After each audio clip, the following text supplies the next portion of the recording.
Pemanasan global adalah suatu proses meningkatnya suhu rata-rata atmosfer laut dan daratan bumi. Suhu rata-rata global pada permukaan bumi telah meningkat kurang lebih 0,18 derajat Celcius selama 100 tahun terakhir.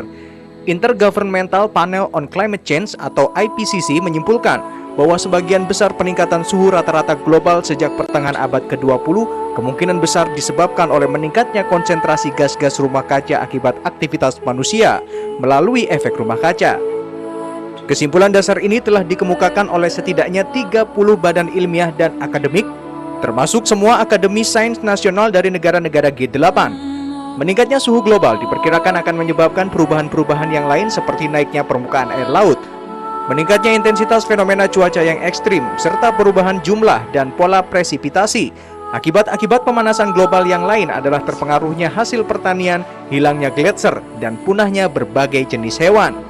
Beberapa hal yang masih diragukan oleh para ilmuwan adalah mengenai jumlah pemanasan yang diperkirakan akan terjadi pada masa depan dan bagaimana pemanasan serta perubahan-perubahan yang terjadi tersebut akan bervariasi dari satu daerah ke daerah yang lain. Hingga saat ini masih terjadi perdebatan politik dan publik di dunia mengenai apa tindakan yang harus dilakukan untuk mengurangi atau membalikan pemanasan lebih lanjut atau untuk beradaptasi terhadap konsekuensi-konsekuensi yang ada.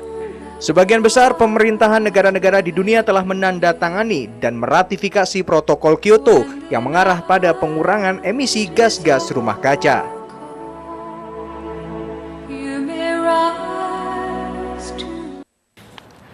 Ya, kalau Anda barusan menyimak cuplikan tadi, ini adalah beberapa fenomena yang berkaitan dengan perubahan iklim atau climate change. Dan ini merupakan perhatian seluruh masyarakat dunia ya, bahwa memang kita menyadari ada banyak tanda-tanda perubahan iklim, pemanasan global ini dengan semakin banyaknya gletser yang akhirnya mencair, kemudian volume di laut juga semakin meningkat, dan iklim juga, perubahan iklim juga kadang ekstrim sekali ya. Ini teman-teman ini sudah hadir juga teman dari Earth Hour Sidoarjo, ada Khairul Baria. Barusan bergabung bersama kami di segmen ketiga ini. Khairul ini adalah, saya panggilnya apa ya? Ria? Ya, boleh. Ria ya. Ria ini adalah koordinator Earth Hour Sidoarjo ya? Iya. Oke. Ria, Anda kan sudah lama ya di Earth Hour Sidoarjo ini? Baru 2 tahun. Baru 2 tahun. Bagaimana Anda menanggapi ada begitu banyak yang mengkritik kegiatan Earth Hour ini? Seperti yang saya ambil ini dari kritikan Christian Science Monitor yang mengatakan bahwa banyak lilin yang terbuat dari parafin, yang merupakan sebuah hidrokarbon berat yang diolah dari minyak bumi, justru ini semakin banyak dipakai ketika Earth Hour switch off. Kalau ketika kemarin teman-teman Earth Hour Sidoarjo mematikan listrik dan bertempat di pendapa di bawah, itu ada lilin-lilin yang dinyalakan? Nggak ada. Nggak ada. Jadi gini, untuk penggunaan lilin sama mematikan lampu itu, sebenarnya karbonnya yang keluar lebih banyak adalah ketika listriknya itu nyala. Untuk lilin itu nggak sebanding gitu loh. Istilahnya 10:1 gitu loh, Mas. Jadi kalau misalnya mengkritik tentang lilin ya terima kasih sudah diingatkan juga. Tapi lilin kita itu sebenarnya nggak segede yang di luar negeri gitu kan, sampai yang wow gede banget.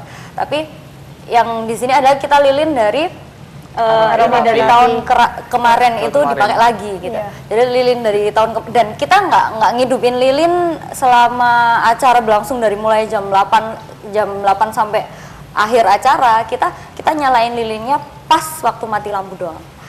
Dan kalau diukur hitungan karbonnya ya jelas lebih gede karbon yang dari ini penggunaan listrik ya. Penggunaan listriknya. Oke.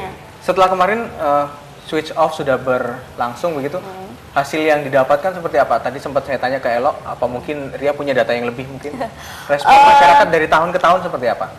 Untuk Indonesia sendiri ya, Indonesia dari Earth Hour ini, dari penghematan ini, kami dapat mengaktifkan energi listrik kembali di daerah Kalimantan, mana ya?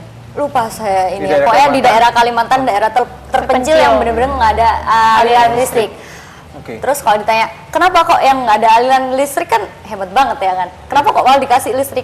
Kita memberi contoh ke mereka, nggak perlu listrik yang berlebihan nggak perlu listrik yang berlebihan untuk menghemat gitu loh. Oke.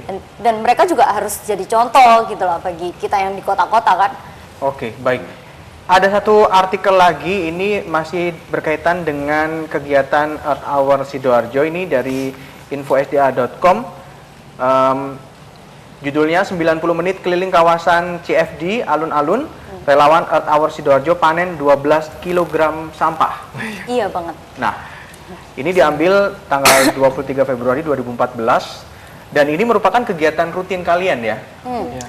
Jadi Padahal setiap berlangsungnya CFD kalian selalu hadir dan memberikan campaign ke masyarakat untuk selalu membuang sampah tapi hasilnya bagaimana dari Februari sampai sekarang? Apakah sudah ada penurunan hasil rampasan sampah kalian itu?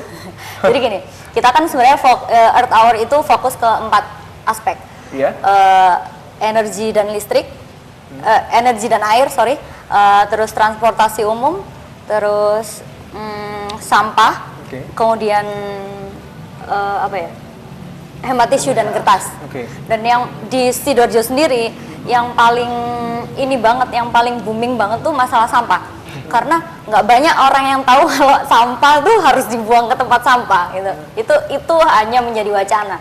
Dan kita benar-benar heran, waktu itu kan ada riset sampah. Itu seluruh Indonesia, kota pendukung Earth Hour Indonesia itu ada acara itu. Kita hitung dalam 1 jam kira-kira ada berapa sampah sih yang terkumpul. Kelihatannya aja CFD tuh bersih gitu kan, di jalannya bersih.